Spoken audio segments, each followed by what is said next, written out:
নমস্কার বন্ধুরা, আমি পারমিতা। আমার ইউটিউব চ্যানেলে আপনাদের সবাইকে স্বাগত। আজকে আমি একটা খুব সহজভাবে একটা চটপটা ডিশ আপনাদের বানিয়ে দেখাবো, দই বড়া। এটার নাম অবশ্যই সবাই শুনে থাকবেন এবং খেয়েও থাকবেন। কি করে এটা খুব সহজে বানানো যায় সেটা আপনাদের কাছে দেখাবো।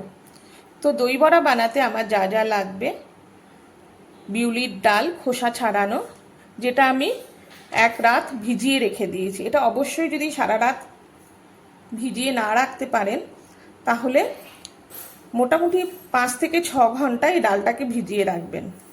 তারপর জল সোক করে আমি এখানে রেখে দিয়েছি। নিয়েছি দই, চাট মশলা, নুন, কাশ্মীরি লঙ্কার গুঁড়ো, চিনি, আদা, কাঁচা লঙ্কা 1 ইঞ্চি আদা, 2টো কাঁচা লঙ্কা নিয়েছি, মৌরি যেটা থেতো করে রেখেছি, কারি পাতা যেটা আমি চপ করে নিয়েছি, এরকম একটা মানে স্টিককে আমি চপ করে নিয়েছি। আর নিয়েছি ভাজা মশলা। এই ভাজা মশলাটা আমি ডেসক্রিপশন বক্সে লিখে দেবো কী করে বানিয়েছি। আর নিয়েছি ভুজিয়া।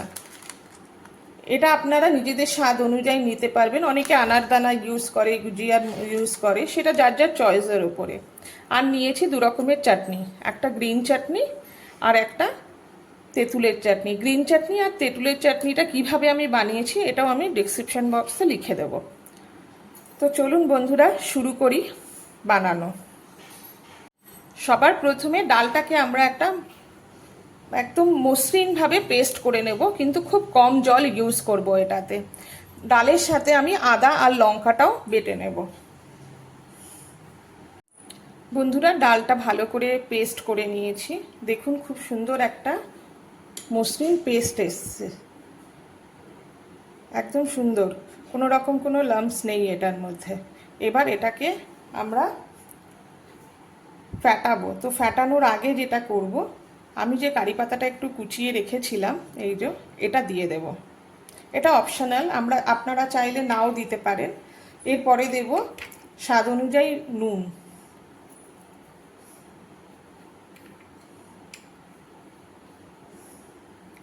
এবার এই ডালটাকে হাত দিয়ে কিংবা এই রোলারের সাহায্যে, এটা আমি জানি না নামটা কি বলে, তো এটার সাহায্যে ভালো করে এটাকে ফেটিয়ে নেব।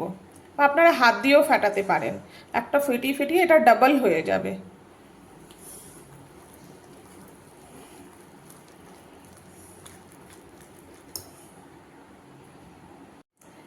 বন্ধুরা, ডালটা আমার ফেটানো হয়ে গেছে। ডালটা পুরোপুরি প্রিপেয়ার হয়েছে কিনা, এতে এয়ার ঢুকেছে কিনা বোঝার জন্য একটুখানি ডাল নিয়ে বাটি ভরা জলের মধ্যে দিয়ে দেখব যে ডালটা ডুবে যাচ্ছে কিনা। যদি ডালটা ডুবে যায় তার মানে আমার এখনো ডালটা তৈরি হয়নি বড়া ভাজার জন্য। আর যদি না ডোবে, ভেসে থাকে, তাহলে বুঝবো যে এটা রেডি হয়ে গেছে বড়া ভাজার জন্য। আমি অল্প একটু ডাল নিয়ে জলের মধ্যে দিয়ে দিলাম। দেখুন বন্ধুরা, ডালটা কিন্তু ভেসে আছে জলের ওপরে, ডুবে যায়নি। তার মানে এই ডাল বাটাটা রেডি হয়ে গেছে বড়া ভাজার জন্য। বন্ধুরা, কড়াইতে তেলটা খুব ভালোভাবে গরম হয়ে গেছে। গরম হয়ে যাওয়ার পরে আমি তেলটা একদম আস্তে লো ফ্লেমে গ্যাসটাকে করে দিয়েছি, যাতে তেলটা পুড়ে না যায়। এরপরে একটা বোলের মধ্যে বা বাটির মধ্যে জল নিয়ে নেব। জল নিয়ে নিজের হাতটা এইভাবে ভিজিয়ে নেব। নিয়ে বড়াগুলোকে তুলবো ছোট ছোট আকারে।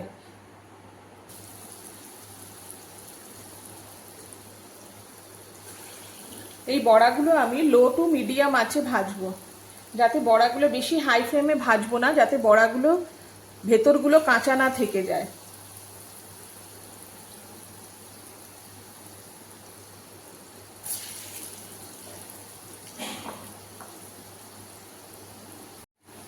বন্ধুরা, বড়াগুলোকে বেশ উল্টে পাল্টে হালকা ব্রাউন কালার করে ভেজে নিচ্ছি। খুব যে কড়া করে ভাজবো সেটা কিন্তু নয়, হালকা ব্রাউন হবে, তারপর ভেজে এগুলোকে তুলে নেব। এটা কিন্তু আমি লো টু মিডিয়াম আঁচেই করেছি। এবার এগুলোকে একটা টিস্যু পেপার বা টাওয়েল পেপার, যেরকমই পেপার থাকুক আপনার কাছে, সেরকম পেপারের মধ্যে তুলে নেবেন। তাহলে এক্সট্রা যে তেলটা থাকবে সেটা এই টিস্যু পেপারটা টেনে নেবে। এইভাবে আমি সমস্ত বড়াগুলোকে ভেজে নেব। বন্ধুরা, বড়াগুলো খুব ভালোভাবে আমি ভেজে নিয়েছি, সবকটা বড়াই ভাজা হয়ে গেছে। এরপর একটা স্টিলের বাটিতে আমি জল গরম করে নিয়েছি। এটা কিন্তু মানে খুব হালকা গরম, যেগুলো আমি আঙ্গুল ডুবাতে পারছি, হালকা গরম করে নিয়েছি। এবার এর মধ্যে দিয়ে দেব কুটে রাখা মৌরি, আর দেব হিং। এবার এই জলটাকে ভালো করে মিশিয়ে নেব। এবার এর মধ্যে আমি বড়াগুলোকে দিয়ে দেব। এই হিং জলে, মৌরি দেওয়া হিং জলের মধ্যে বড়াগুলো ভিজিয়ে রাখবো মোটামুটি 15 থেকে 20 মিনিটের মতন।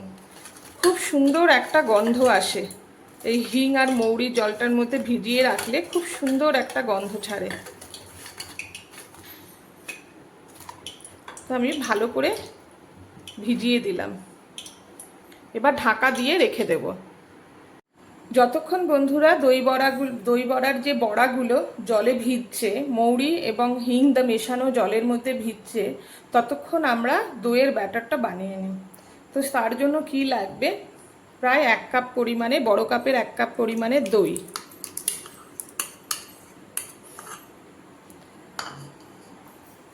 তারপর লাগছে স্বাদ মতো নুন, তারপর লাগছে লঙ্কা গুঁড়ো। এটা আপনারা স্বাদ মতো নিজের হিসাবে দিতে পারেন। এরপরে লাগছে 2 চামচ পরিমাণে, ছোট চামচ 2 চামচ পরিমাণে চাট মশলা। এটা অপশনাল, আপনাদের যদি খেতে ভালো লাগে তো আপনারা দিতেও পারেন, আবার নাও দিতে পারেন। আর লাগবে চিনি। এরপরে এই মিশ্রণটাকে ভালোভাবে আমি ফেটিয়ে নেব। বন্ধুরা, বড়াগুলো ভিজিয়ে মোটামুটি 15 থেকে 20 মিনিট হয়ে গেছে। দেখুন বড়াগুলো খুব সুন্দরভাবে ফুলে কিন্তু ডাবল হয়ে গেছে। এবার প্লেটিং করব।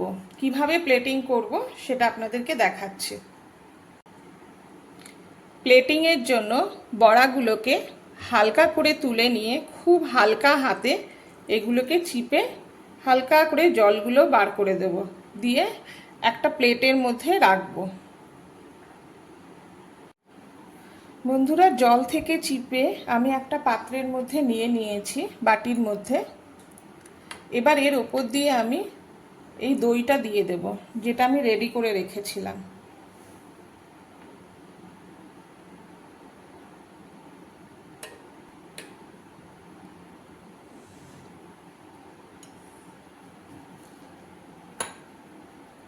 এরপরে এর ওপর দিয়ে গ্রিন চাটনিটা দিয়ে দেব। এটা আপনারা যতটা যেরকম খেতে পছন্দ করেন সেই হিসাবে নিতে পারেন।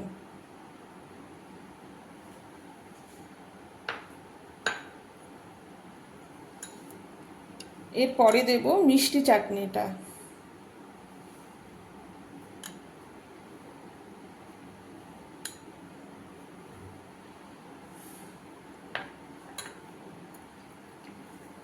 এরপরে দেব চাট মশলা।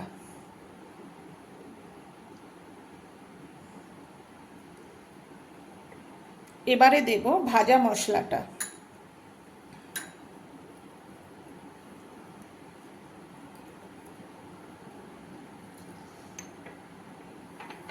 এরপরে দেব একটু সামান্য লঙ্কার গুঁড়ো, এটা দেখতে ভালো লাগে তাই।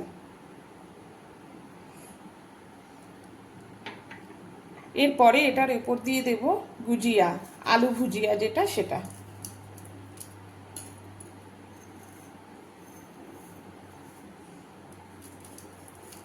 এটার উপরে অনেকে আনার দানা দেয়, ধনেপাতা কুচি, লঙ্কা কুচি এসব দেয়।